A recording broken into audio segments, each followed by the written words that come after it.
రాజధానిలో మందడంలో రైతు రామారావు మృతి చెందడం చాలా బాధాకరం. ముఖ్యమంత్రి గారు స్పందించి వారి కుటుంబ సభ్యులతో మాట్లాడారు. కానీ 2 రోజులు గడిచినా ఇవాల్టి వరకు ఎటువంటి చర్యలు లేవు అధికారుల నుంచి గానీ, ప్రజాప్రతినిధుల వైపు నుంచి గానీ. పైపెచ్చు ప్రభుత్వం తరపున సిఆర్‌డీఏ వాళ్ళు విడుదల చేసిన ప్రకటన మరణించిన రైతు రామారావుని, రైతులని తప్పుపడుతూ సిఆర్‌డీఏ ప్రభుత్వానిది తప్పు లేదని విడుదల చేశారు ప్రకటన. ఇది దుర్మార్గం.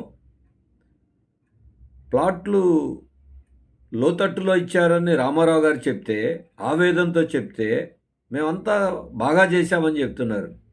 ఒక్క రామారావు గారే కాదు, ఎంతోమంది రైతులు కంప్లైంట్లు చేశారు, అయినా పట్టించుకోలే.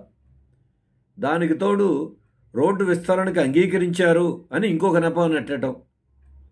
అలాగే మేము అన్నీ సరిగా చేశాం, రామారావు గారు వ్రాతపూర్వకం మాకు ఎటువంటి ఫిర్యాదు చేయలేదు.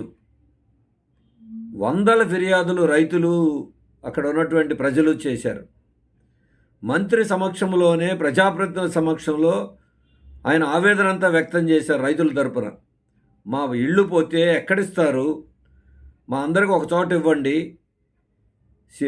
సీడ్ యాక్సిస్ రోడ్డు పక్కన ఇవ్వండి, గతంలో ఇచ్చిన ప్లాట్లన్నీ లోతట్టులో వాగుల్లో ఇచ్చారు అని ఆవేదన వ్యక్తం చేసి కళ్ళ ముందు కనబడతా ఉంటే మాకు ఎటువంటి ఫిర్యాదు చేయలేదు అని మాట్లాడటం, సిఆర్‌డీఏ ప్రకటన చేయటం అంటే తప్పు రైతుల మీద వేస్తారా? రామారావు మరణించినటువంటి రైతు రామారావు కుటుంబానికి అండగా ఉండటం అంటే తప్పుడు ప్రకటనలు చేయటమా, ఎదురు ఆరోపణలు చేయటమా? మరి ప్రభుత్వం దీనికి సమాధానం చెప్పాలి. ఈ ప్రకటనకి సిఆర్‌డీఏ అధికారులే కాదు, ప్రజాప్రతినిధులకు క్షమాపణ కూడా చెప్పాలి. ఇప్పటికైనా సరే మాటలు, హామీలు కాదు, స్పష్టమైన ప్రకటన చేయాలి. ఆ కుటుంబాన్ని ఆదుకోవాలి, రైతులను ఆదుకోవాలి. 50 లక్షల రూపాయలు తగ్గకుండా పరిహారం చెల్లించాలి. అదే కాదు, ప్లాట్లు మార్చి సరైన చోట్ల ఇవ్వాలి. రోడ్లు విస్తరణ ప్రత్యామ్నాయాలను చూడాలి, ఇళ్ళు పోకుండా. అనివార్యమైతే రైతులకి నష్టం జరగకుండా, ప్రజలకి నష్టం జరగకుండా చూడాల్సిన బాధ్యత ఉంది. ఈ పెద్ద పెద్ద రోడ్లు వెడల్పు చేయటం మీద చూపిస్తున్న అత్యుత్సాహం అంతర్గత రోడ్ల అభివృద్ధి కానీ, మౌలిక సదుపాయాలు గ్రామాల్లో కల్పించడం మీద కానీ వారి దృష్టి లేదు.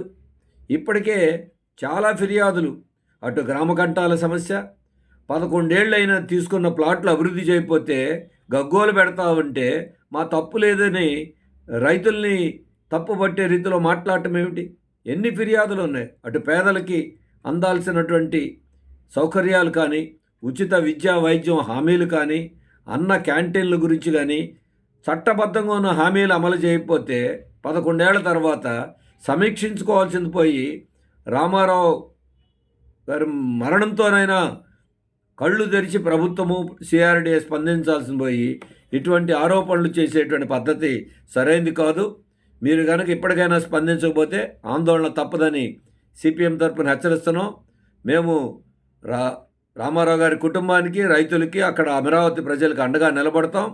ప్రభుత్వం, ముఖ్యమంత్రి గారు జోక్యం చేసుకుని తక్షణమే ఈ సమస్యలకి పరిష్కారం చూడటంతో పాటుగా రైతు కుటుంబాన్ని ఆదుకుని మిగిలిన రైతుల యొక్క న్యాయ సమస్యల్ని, ప్రజల న్యాయమైన సమస్యల్ని పరిష్కరించాలని చెప్పి సిపిఎం తరపున డిమాండ్